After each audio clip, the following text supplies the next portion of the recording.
Let me ask you a question that's going to bother you a little. How many times have you seen a plus-size woman walk into a room and every eye went to her? Not out of pity, not out of curiosity, but because she had something you couldn't explain, couldn't name, and couldn't ignore. You found yourself looking without meaning to. You noticed that you were noticing her. And then you felt confused with yourself. That has a name. And today I'm going to tell you what it is. There is a type of plus-size woman who commands male attention in a way that goes against everything society tried to teach you. It's not about clothing size. It's not about beauty standards. It's about something much deeper, much more primal, much more real than any filter you've ever seen on Instagram. And I'm going to tell you how she does it. First, understand something nobody says clearly. Male attention was never exclusively about the body. Never. That was a lie sold in magazines, repeated in soap operas, reinforced in gym advertisements. Male attention, at its most honest and instinctive level, responds to presence, responds to energy, responds to what a woman projects into a space before she even opens her mouth. And the woman I'm talking about today learned that. Or rather, she never forgot it. She walks as if the floor belongs to her. Not with arrogance, not as a performance, not with that rehearsed walk you can spot from a distance as fake. She walks like someone who has arrived at the right place and knows it. There is an enormous difference between a woman who enters a room trying to convince people she deserves to be there, and a woman who enters a room simply because she is there. The male body perceives that difference before the conscious mind registers anything. You feel it before you think it. She doesn't seek visual approval. And that is revolutionary in a world where almost everyone is asking for approval all the time. The entire feed is approval. The like is approval.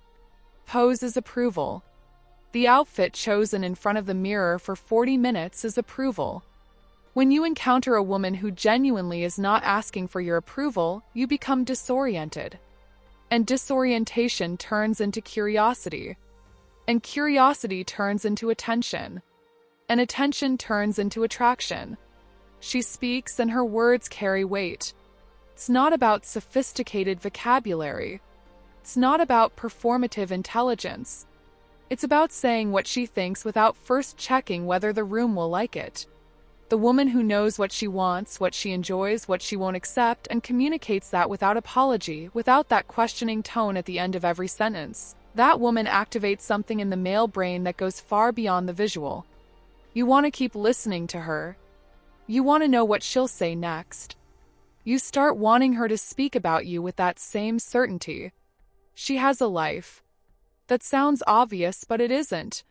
Having a real life. Having interests that existed before you arrived and will keep existing after you leave. Having friendships that make her laugh in a way you haven't discovered yet. Having projects that occupy her mind at 3 p.m. on a Wednesday. That creates depth. And depth creates fascination. The man who meets a woman like this doesn't just want to stay. He wants to get in. He wants to be part of a life that clearly has substance.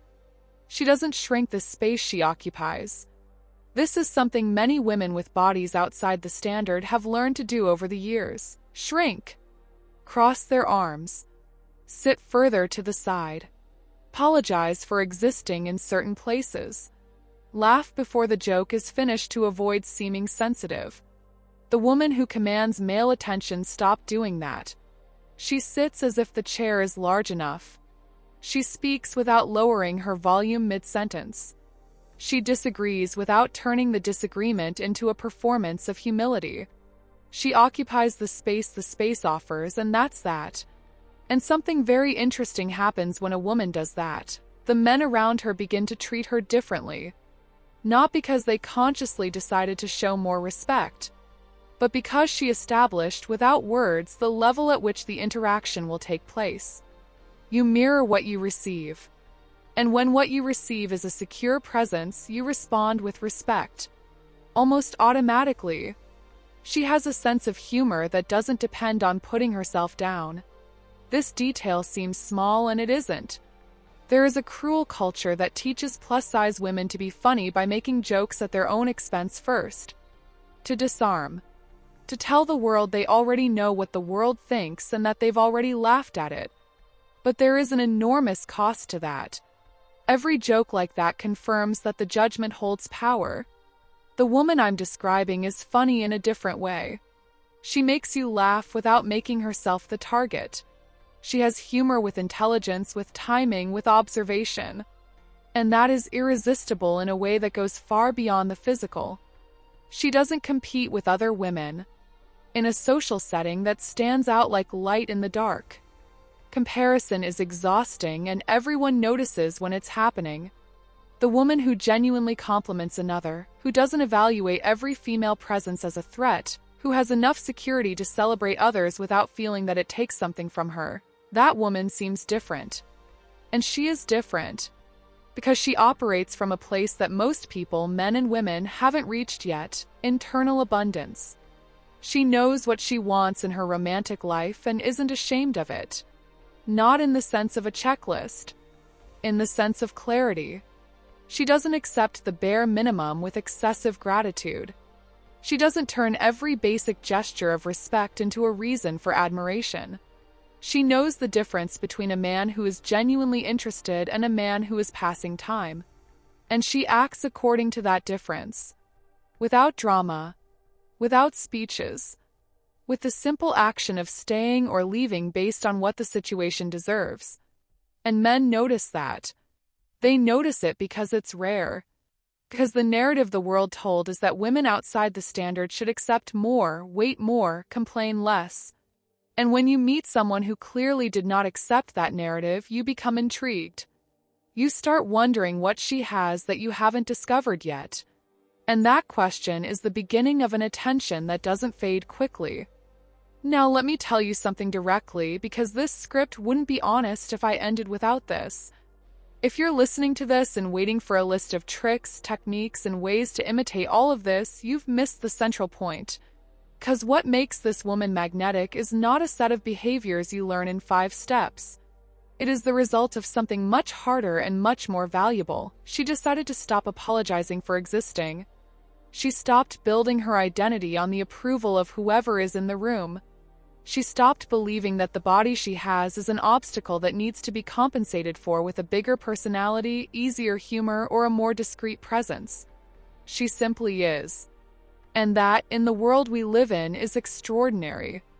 And if you are a man listening to this right now, the real question is not how to find a woman like this. The real question is, are you ready for her? Because a woman who doesn't need your approval to feel whole will require you to also be whole. She will require real presence from you, not performance.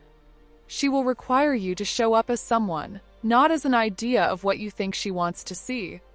The type of plus-size woman who commands male attention doesn't do so because she learned to appear confident. She does it because one day she looked inward, saw everything she is, and said yes to that, without asking anyone's permission. And that you'll remember long after the video ends.